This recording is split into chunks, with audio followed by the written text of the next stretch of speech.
오늘 이 아침 우리에게 주신 말씀은 출애굽기 30장 34절, 누가복음 22장 39절에서 44절, 누가복음 22장만 봉독하겠습니다.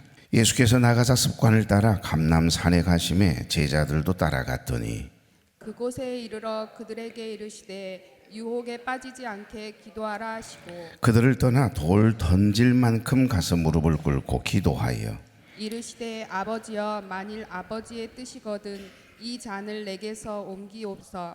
그러나 내 원대로 마시옵고 아버지의 원대로 되기를 원하나이다 하시니 천사가 하늘로부터 예수께 나타나 힘을 더하더라. 예수께서 힘쓰고 애써 더욱 간절히 기도하시니 땀이 땅에 떨어지는 빗방울같이 되더라. 아멘. 출애굽기 30장 34절 제가 봉독합니다. 여호와께서 모세에게 이르시되 너는 소합향과 나감향과 풍자향의 향품을 가져다가 그 향품을 유향에 섞되 각기 같은 분량으로 하고.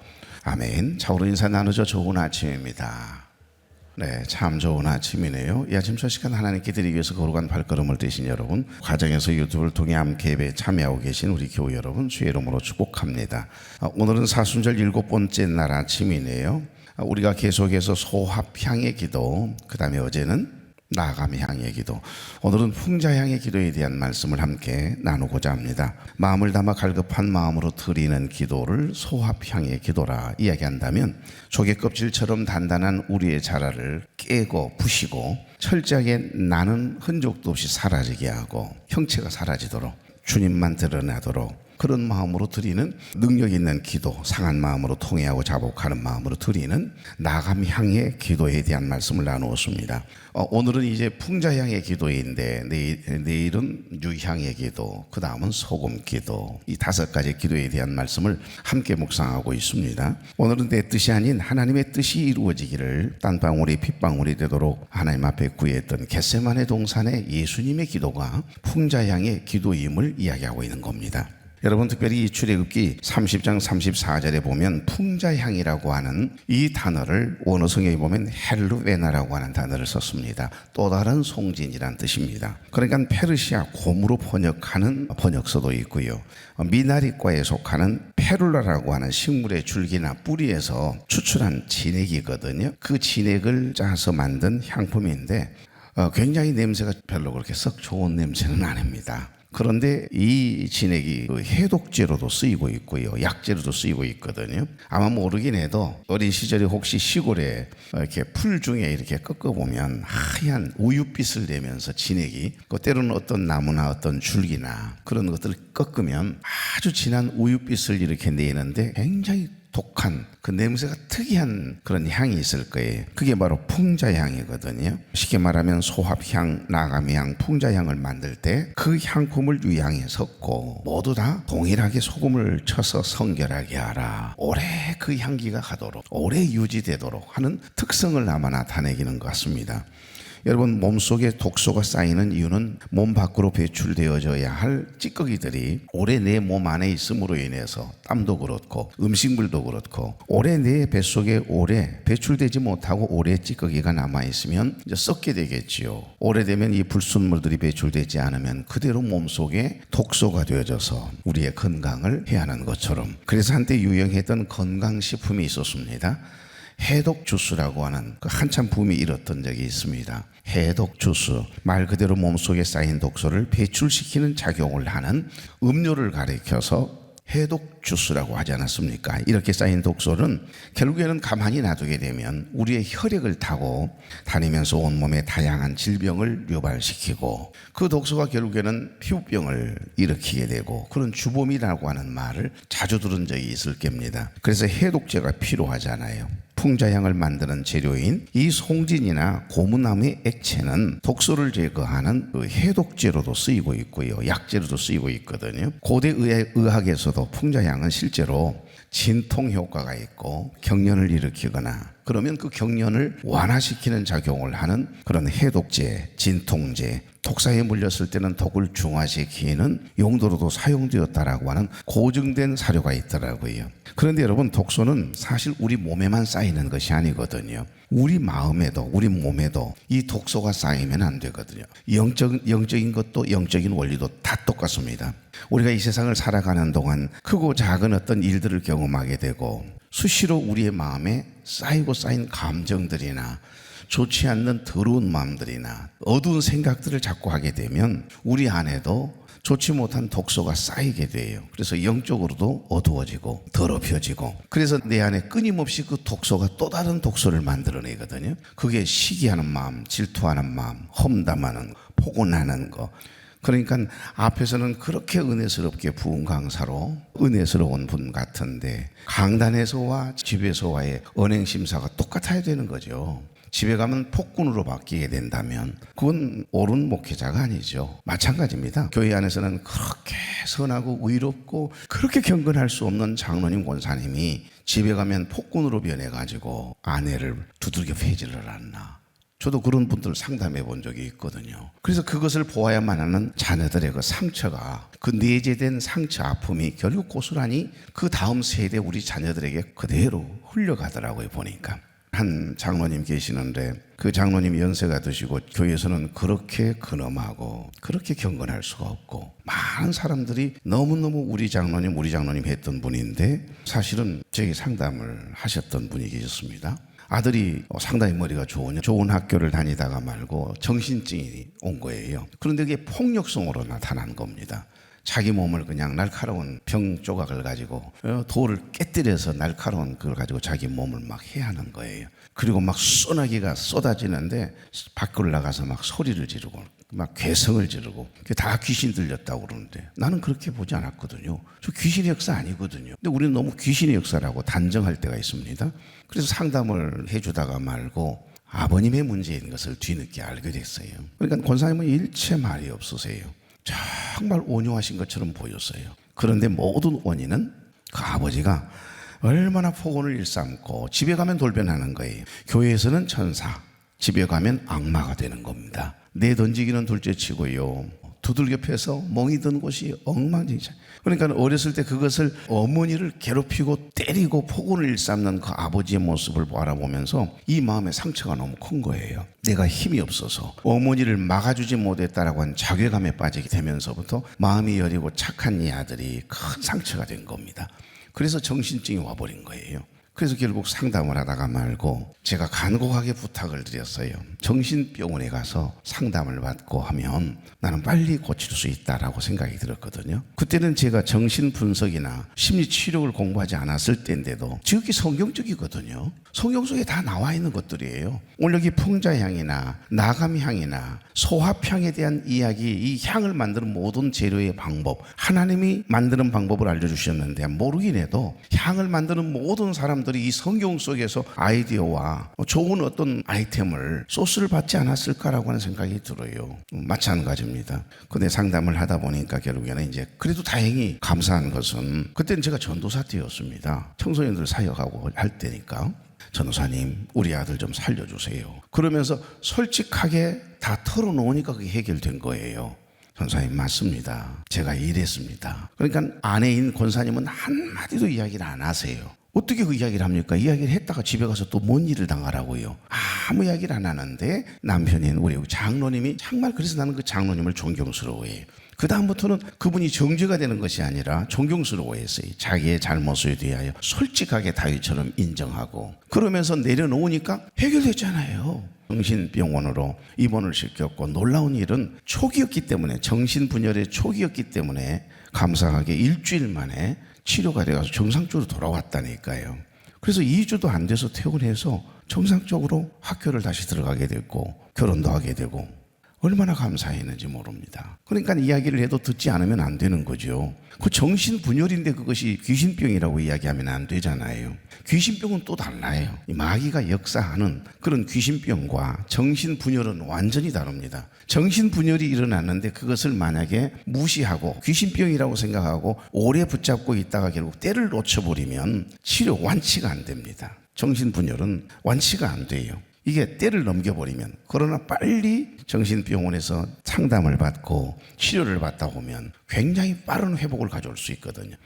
그래서 제4차원, 제5차원의 세계를 봐요. 여기 동천에 고래가 뜨는 것을 본다니까요. 우리는 안 보이는데 자기는 보는 겁니다. 성망과 비슷한 현상이 나타나요. 그러면 그것을 야 이마 무슨 이 동천에 고래가 뜬다냐, 이 상어가 어디가 있어, 이 바보 같은 것이, 이래버리면 입을 딱 다물어버리고 대화가 안 되거든요. 그런데 고래가 떴어, 얼마나 컸는데, 있다만 했다고 막 이야기를 하거든요. 그런데 그렇게 이야기를 해주고 믿어주고 대화가 통하는 가까운 어머니나 친구나 형제가 있다면 그 사람 앞에서는 끊임없이 자기가 본 것을, 생각을, 이야기를 해내요. 그러면서 서서히 인지치료가 되거든요. 그러면 조금 소망이 있거든요. 다른 데로 가면 안 되죠. 그러니까 이 내재된 상처, 우리가 큰 상처를 어렸을 때 경험하게 되면 내가 어머니를 보호해주지 못했다라고 하는 자괴감에 빠지면 두 가지로 나타나요. 내가 힘이 생겼을 때는 폭력성을 드러내서 남을 공격하고 남을 찌르고 자기도 똑같이 아버지처럼 폭언을 일삼고 그렇게 살아가는 겁니다. 그래서 남을 힘들게 해요. 또 하나의 특징은 그 내재된 상처가 속으로 들어가는 사람이 있어요. 그래서 자기 자신을 학대하는 거예요. 남을 공격하는 것이 아니고. 그것도 얼마나 그걸 보는 부모의 마음이 아프겠습니까? 그러니까 내 자신이 너무 미운 거예요. 내가 힘이 없어서 아버지를 막아주지 못했다라고 하는 그 자괴감과 그 상처가 큰 겁니다. 그렇게 폭언을 일삼고 폭력을 일삼는 그 아버지 때문에 어머니가요, 눈앞에서 농약을 먹고 죽는 모습을 본 아들이 목사가 됐는데도 내 평생에 이 내재된 상처가 치료되지 않으니까 내 평생에 목사예요 지금. 그럼에도 불구하고 아버지만 생각하면 죽이고 싶도록 미운 거예요. 그 아버지를 죽이지 못한 게 내가 한이라는 겁니다. 그래서 그 마음의 상처가 너무 크고 해결되지 않으니까 목사가 됐는데도 마음에 응어리지는 것이 있어요. 그래서 결국에는 목회를 더 이상 할 수가 없는 겁니다. 그렇게 해서 집단 치료를 통해서 치료함을 받은 그 목사님이 모든 문제를 해결하고 그 아버지의 마음도 느끼게 되고, 아버지가 그럴 수밖에 없었던 그 아버지의 폭력성에 대하여 아버지가 경험했던 그 상처를 이해하기 시작하면서 아버지를 용서하게 돼요. 이미 아버지는 돌아가셨거든요. 근데 그 아버지를 용서하기 시작하면서부터 자기 안에 내재된 상처가 치유되어지면서 회복되는 그런 아들, 그런 목사님들 이야기도 들었습니다. 이게 해독제입니다. 여러분, 해독제가 필요해요. 풍자향을 만드는 재료인 이 송진이나 고무나무의 액체는 독소를 제거하는 해독제로도 쓰이거든요. 그러니까 우리 안에 시기, 질투, 분노, 폭언, 험담, 음란, 물질주의, 미움, 수많은 어떤 이 독소들이 얼마나 많습니까? 우리 안에 나 스스로가요, 독소를 자꾸 만들어내는 그런 생각들로 인해서 영적인 독소들이 얼마나 많이 쌓여가는지 모릅니다. 그래서 내가 나를 괴롭혀요. 그리고 남을 괴롭히고 용서하지 못하고, 이거 독소입니다. 그러니까 하나님의 백성으로서 거룩함을 지키며 살아가기가 참 어려운 그런 힘든 삶을 살아가게 되는 거지요. 지금 시대가 그렇습니다. 그러니까 우리의 경건 생활을 방해하고 거룩하고 구별된 삶을 살아가려고 하는 우리들을 끊임없이 넘어지게 하고 유혹합니다. 하나님과 멀어지게 하려고 하는 것들 모두 영적으로 보면 이것 또한 영적인 독소지요. 그래서 우리의 마음과 영혼은 알게 모르게 더러운 곳에 계속해서 중독되어 있거든요. 중독되어 가거든요. 그러니까 뭐가 필요하겠어요? 해독이 필요한 겁니다. 해독이 필요해요. 그래서 풍자향의 기도가 필요한 겁니다. 여러분, 여기 풍자향은 서두에 말씀드렸던 것처럼 헬르베나라고 하는 단어라 그랬거든요. 젖을 뜻하는 헬레브라고 하는 단어에서 유래됐더라고요. 젖, 하얀 우유빛을 내는 그 젖을 난다, 그런 뜻이 있습니다. 그러니까 그 줄기에서 딱 꺾자마자 나오는 그 하얀 우유빛처럼 하얀 그 진액, 그 수지 때문에, 그러니까 풍자향은 식물에서 채집된 이 고무액을 의미한다 볼 수 있는 거죠. 그래서 이 향은 인도나 페르시아 지역에 자라는 다년생 식물인 페룰라 갈바니플루아라고 하는 식물에서 추출된 갈색 고무나 수지액을 풍자향을 만드는 원료라고 이야기합니다. 그러니까 이 풍자향은 그 자체만으로는 굉장히 강하고 지독한 냄새를 내기 때문에 고물을 타는 듯한 냄새를 내는 그런 풍자향도 있거든요. 특징이 하나 있습니다. 소합향, 나감향과 딱 이 풍자향의 원액 진액을 딱 섞게 되어지면 다른 향기를 고정시켜요. 그리고 전체적인 향을 더욱 깊고 풍성하게 만드는 특징을 가지고 있거든요. 그러니까 이 향은 굉장히 자극적이지만 다른 향과 배합을 딱 시켜놓으면 향기를 오래도록 지속시키도록 하는 그런 장점을 가지고 있습니다. 풍자향은 그런 거예요. 그러니까 소합향, 감자향과 섞이기 전에는 진하고 냄새가 지독해가지고요 도저히 맡을 수 없는 그런 특이한 향인데, 이 소합향과 나감향과 이게 딱 유향과 섞게 되어지면 그 희한하게도 그 향이 더 진하고 더 은은하고, 그리고 오래도록 그 향이 가게 하는 특성을 가지고 있는 향이 풍자향이에요. 그러니까 우리가 진액을 짜는, 주님이 정말 겟세마네 동산에서 내 뜻대로가 아니라 하나님의 뜻대로 이루어지기를 되기를 원하는 마음으로 정말 내 안에 있는 더러운 영적인 독소들을 해독하게 되어지면 나도 살고 다른 사람들도 정말 행복하게 마음의 평안을 누리며 살아갈 수 있도록 하는 특별한 영적인 의미가 있더라고요. 여러분이 가끔 해외여행을 다녀오실 때 목사님 이거 정말 비싼 커피예요 그러면서 가끔 사오시잖아요. 근데 여러분은 그 커피 안 타 먹어보셨지요? 그 비싼 커피인 거 알거든요. 근데 어떤 커피는 정말 그 커피만 딱 타잖아요. 그러면 내가 단 걸 싫어하거든요. 음식 단 거 정말 못 견딜 만큼 정말 고통스러우니까 이건 뭐 어쩔 수 없는 거잖아요. 그러니까 사탕 같은 것도 잘 안 먹는 편이죠. 그런데 과일은 달아야 맛있어요. 과일만 그래요. 특별히 국수는 설탕을 타서 먹어야 되고 팥죽도 설탕을 듬뿍 넣어서 먹습니다. 참 특이하죠. 하여간 특이합니다. 그런데 커피를 이렇게 사가지고 오셔서 주시면, 아이고 이런 이상한 향이 나는 커피, 이런 커피를 어떻게 먹어? 내가 그것만 타서 먹어보았어요. 이랬더니 이상한 향이 나면서 도저히 먹을 수가 없어요. 그런데 놀라운 사실은 다른 커피에 그걸 한 스푼 넣었을 때 정말 독특한 향이 나고 너무 맛있는 겁니다. 그래서 그때부터 아이고 이거 나는 못 먹겠다 그러고 줘버리려고 했다가 그 빨간 봉투거든요. 그런데 그렇게 좋을 수가 없어요. 지금은 구할 수도 없어요. 누가 갖다 준 사람도 없고. 그때 좀 아껴 놓을 것을. 그러니까 오늘 여기 우리가 함께 나누고 있는 풍자향은 그런 거예요. 소갑향, 나감향과 섞었을 때 그때 비로소 그 향이 더 은은하고 진하게, 그 다음에 그 향기가 오래도록 지속되도록 하는 특별한 특성이 풍자향에 있더라고요. 여호와께서 모세에게 이르시되 너는 소합향과 나감향과 풍자향의 향품을 가져다가 그 향품을 유향에 섞되 각기 같은 분량으로 하고, 지금 내가 30장 출애굽기 30장 읽어드렸어요. 그러니까 풍자향은 이렇게 소합향과 나감향과 함께 사용되어 그 향을 오래 지속되도록 하는 특성이 있는 거고, 그리고 또 하나는 어떤 작용이 있다고요? 해독작용을 한다고 했잖아요. 그래서 깨닫습니다. 우리가 드린 기도가 금방 사라지는 안개처럼 아침 이슬과 같지 않게 하고 기도의 여운이 오래 가도록 하는, 오늘 들었던 말씀이 오래 가도록 하는 그 풍자향의 기도가 우리에게도 필요함을 깨닫습니다. 그리고 우리의 거룩함을, 구별됨을 방해하고 우리의 마음과 영을 어둡게 하고 병들게 하는 더러운 독소들을 해독해야 함을 깨닫습니다. 여러분, 우리가 기도할 때 기도를 방해하는 온갖 악하고 부정적인 더러운 생각들이 우리 안에 몰려올 때가 있잖아요. 서운한 생각들, 미운 생각들, 막 질투, 이거 때려쳐야 돼 말아야 돼, 그만둬야 돼 말아야 돼, 저 인간하고 내가 언제까지 가야 되는 거야, 내가 이 교회를 계속 다녀야 되냐 말아야 되나, 이런 것에서부터 내 안에 막 독소가 끊임없이 막 부릴 듯 부정적인 생각들이 막 요것들이 가자 그러면서 몰려올 때가 있다니까요. 그 생각들이, 여러분 갑자기 생각을 내가 사람처럼 의인화를 시켜버렸네요.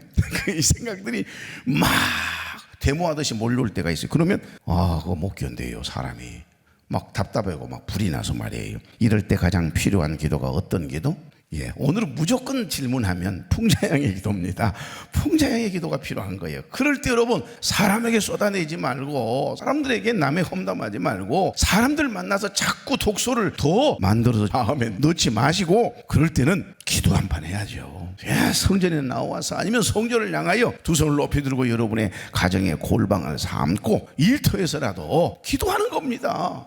이게 풍자향의 기도예요. 내 뜻을 내려놓고 온전히 하나님의 생각과 뜻이 내 지배하도록 내 안에 있는 더러운 영적인 독소들을 해독할 수 있는 기도, 이게 풍자향의 기도예요. 오래전 한국에도 다녀갔던 베스트셀러의 저자였던 존 비비어라고 하는 목사님이 존 비비어의 관계라고 하는 책을 썼거든요. 그 책에 보니까 이런 내용이 있습니다. 만약 당신이 남을 용서하지 못하고 죄를 회개하지 않는다면 당신은 진리에 이른 것이 아니다. 당신은 사탄의 꾀에 걸려들었고 당신의 위선적인 삶이 다른 사람들을 혼란스럽게 만들고 위험에 처하게 만든다. 그러니까 우리가 회개하면 놀랍게도 우리에게서 소합향, 나감향의 진한 풍자향이 나게 되는 거예요. 그 순간 마귀는 그 향에 마취돼 가지고요 힘을 못 써요. 아유, 나 이러고 있다가는 내가 마비되겠는데 이러면서 이 마귀란 놈이 흔들흔들 거리다가 아유, 이러다가 나가 죽겠다 그러고는 한 길로 왔다 7길로 도망간대요. 그건 내 표현입니다.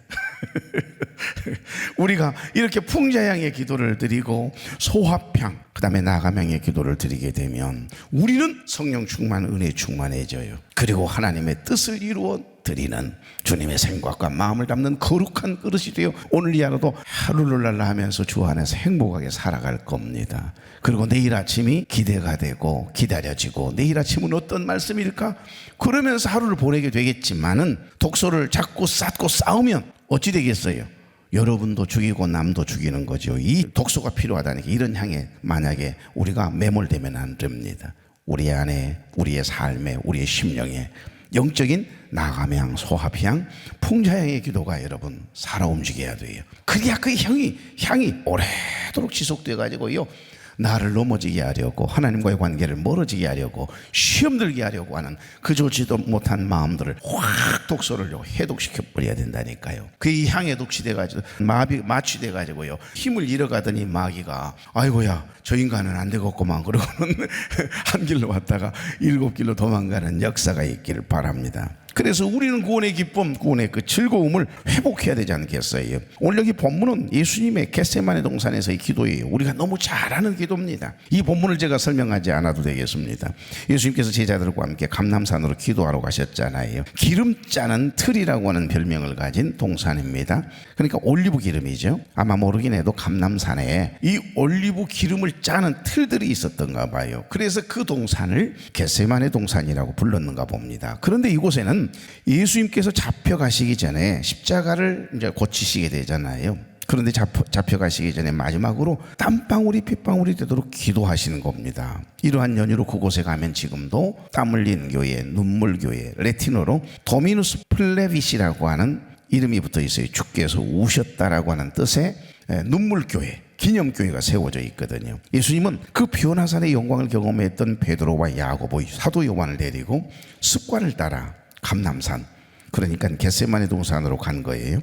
그리고 이 세 제자에게 예수님의 고민과 슬픔을 말해주고 내 마음이 너무 괴로워 죽을 지경이다. 그러니 너희들 여기서 머무르며 나와 함께 깨어있어 기도해 주라 이 말이에요. 돌을 던질 만큼 거리에 떨어져서 산기도를 한 겁니다. 마태복음 여기 26장 39절에 보면 나의 아버지 만일 할 만하시거든, 할 수만 있다면 이런 뜻이죠. 내게서 이 잔을 지나가게 해 주옵소서. 그러나 내 뜻대로 하지 마시옵고 아버지의 뜻대로 하시길 원합니다. 이렇게 기도하거든요. 그런데 여기 보니까 땀방울이 핏방울이 되도록 부르짖으며 기도하셨던 예수님의 기도의 모습이 기록되어 있거든요. 예수님이 하셨던 기도의 내용은 두 가지입니다. 하나는 만일 아버지의 뜻이거든 이 고난의 잔을 자신에게서 옮겨달라는 거예요. 만약에 하나님이 가능하시다면 내가 십자가를 지고 죽는 그 일만큼은 좀 이렇게 다른 것으로 바꿔주시면 안 되겠느냐는 뜻이에요. 두 번째 기도는 뭐죠?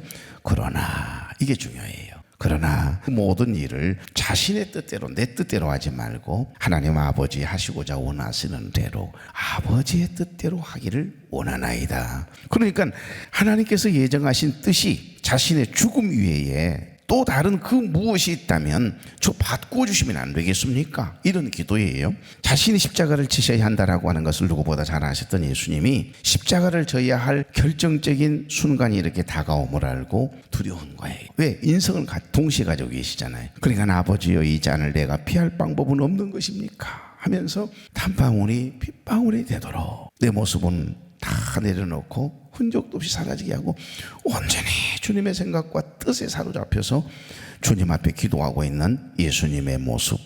여러분, 넓은 길도 얼마든지 많고 좋은 길도 많고 편한 길도 있는데 다른 사람도 많은데 왜 내가 꼭 이 험한 길을 가야 하는지, 내가 왜 이런 꼴을 당해야 되는 것인지, 내가 왜 주의 일을 한다고 하면서 내가 이런 상황에 놓여야 되는지 시험이 다가올 때가 있을 것 아니에요. 이럴 때 필요한 게 뭐라고요?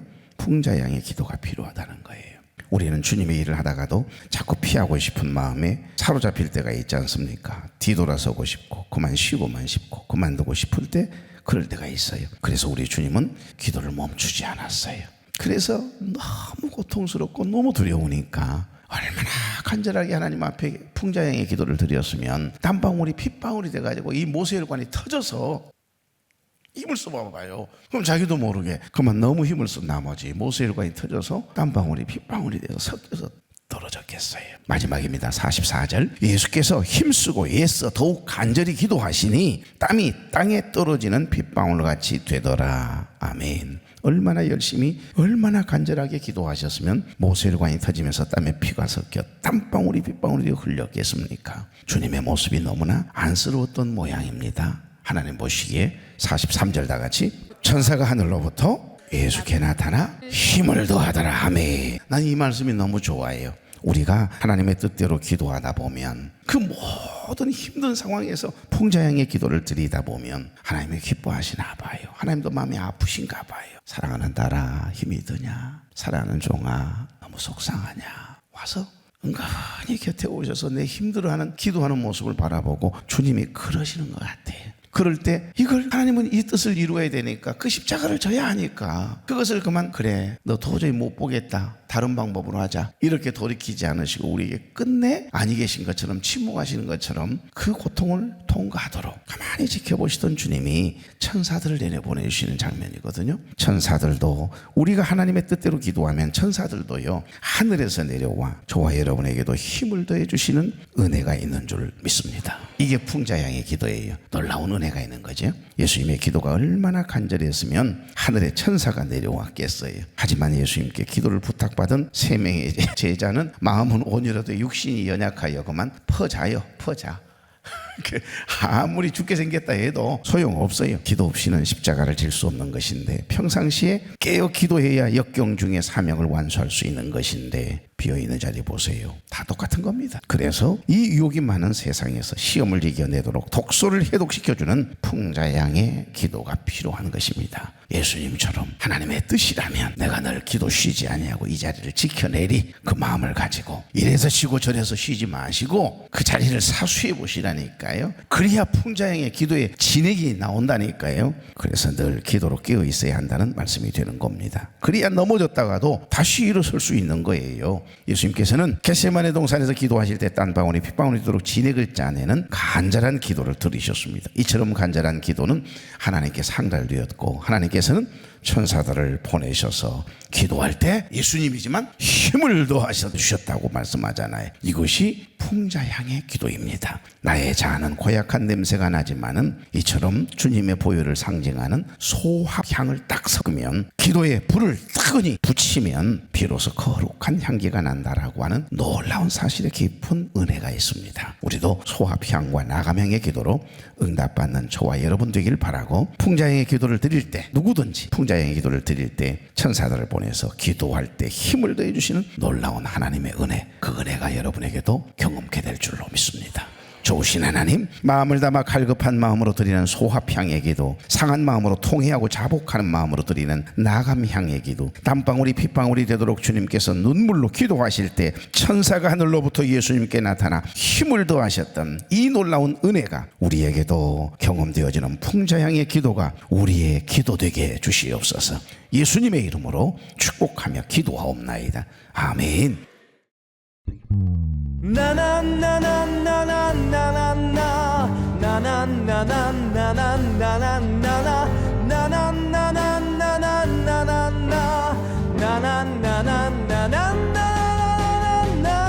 우리 손을 잡고 서로를 사랑하라고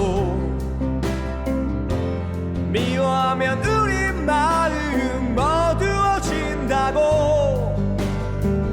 우리 손을 잡고 서로를 용서하라고 주가 주신 그 사랑을 기억하라고 나를 슬프게 한 그 사랑 사랑하라고 십자가에 희생하신 그 사랑으로 우리 용서하고 서로를 사랑하라고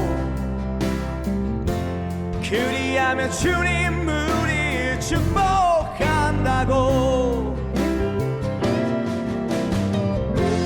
주님 손을 열고 우리 기다리시네.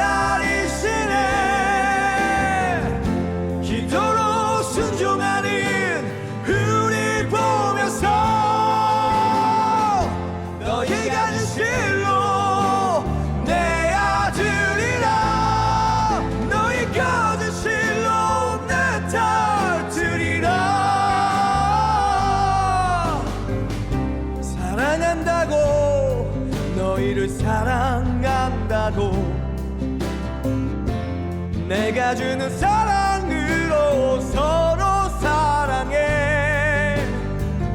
사랑하라고 서로를 사랑하라고. 그게 바로 참 사랑의 시작이라고.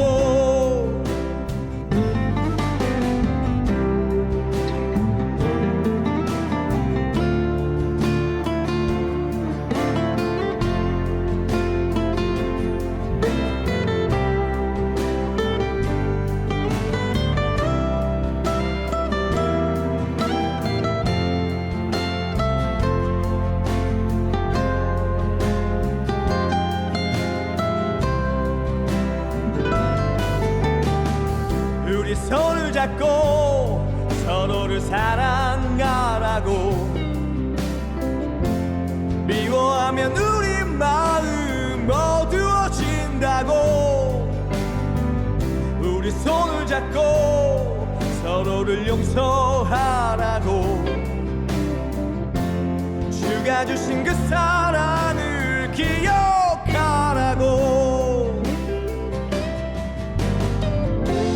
주님 손을 열고 우리 기다리시네. 기도로 순종하는 우리 보면서 너희가 진실로 내 아들이라. 너희가 진실로 내 딸들이라. 사랑한다고 너희를 사랑한다고. 내가 주는 사랑으로 서로 사랑해. 사랑하라고 서로를 사랑하라고. 그게 바로 참 사랑의 시작이라고. 사랑하라고 서로를 사랑하라고. 그게 바로 참 사랑의 시작이라고.